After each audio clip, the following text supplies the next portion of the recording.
Think having a horse is all fun and games. Think again.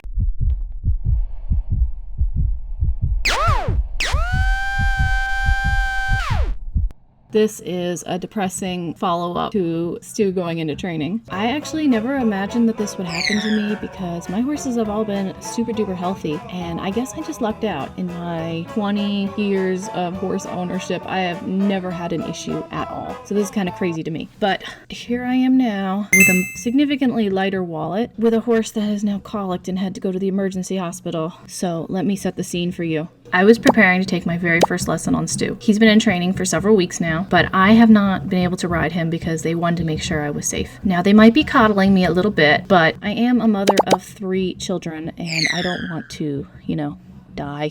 That seems kind of selfish of me. I don't want to do that. So I was scheduled for my first lesson, and my trainer had been texting me, asking me to bring the noseband because I've been Frankensteining a noseband with pieces of other noseband because I lost his noseband. Originally, he stepped on his bridle and broke his bridle. He had a hunter bridle. And then I replaced it with a dressage bridle, which frankly, I thought it looked pretty good. The point is, I took the noseband off just because. Then I lost it. Whoopsie. She was texting me, telling me I need to bring in that noseband already. And I was like, okay, fine.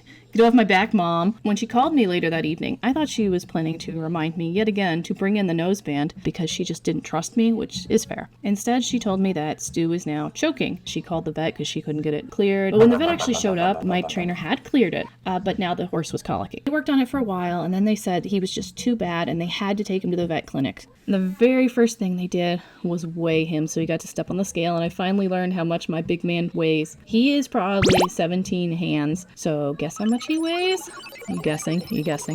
Okay, he weighs 1,300 pounds. He is a big boy. Anyway, so they started checking him though, and they had a lot of high-tech devices. They were poking and prodding and sticking things around and ultrasounding. Took his heart rate, and they said, "It's 80. And there was silence, and I said, "Is that bad?" And they all stared at me. Yes, it's bad. So I learned 80 is actually quite bad. So they ultrasounded him, they stuck an IV in him, and they were poking and prodding, and they couldn't find anything wrong with the ultrasound. But as they explained, he is a big horse, and the ultrasound really is kind of limited in how far it can go into a horse. There's a lot that's still hidden. So they couldn't really determine what was wrong from that. So they tried the next method. They stuck on a giant glove that went all the way up to their bicep. They squirted on some slippery liquid. They turned Stu around, and his butt was right at the stall door. That's when the vet walked up, lifted up his tail, and put her hand right in there, wiggled it on up.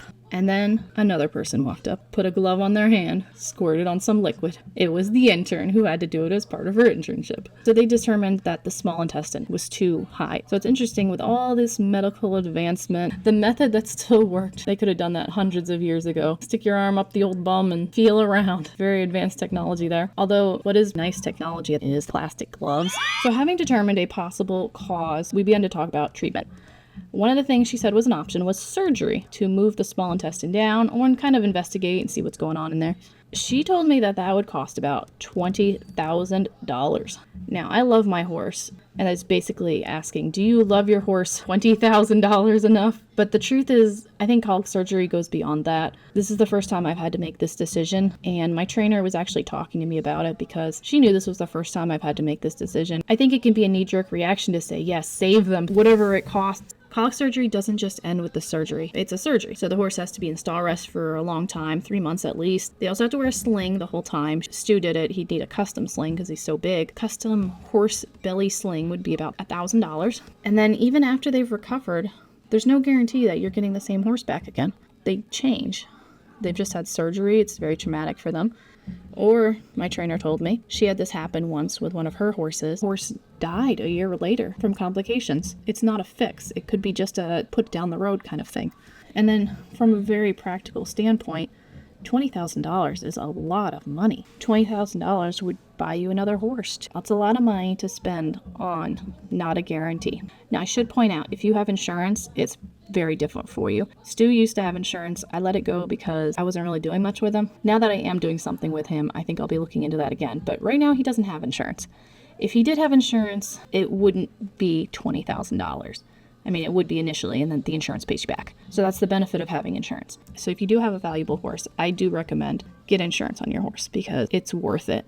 But I think it's important to know that you're not a bad person if you can't pay for colic surgery. Sometimes you just don't have the money, you don't have the means, you're not going to be able to support a horse after the colic surgery. There's all sorts of reasons why you wouldn't do it. So because of this, we determined medicine is the best way to go forward. We were going to use medicine as much as possible to see if he could be saved. I think that they probably would have just done medicine anyway before jumping to surgery. I don't think they were immediately saying go to surgery. They were saying, if this gets worse, do we have your permission to go to surgery? And that was...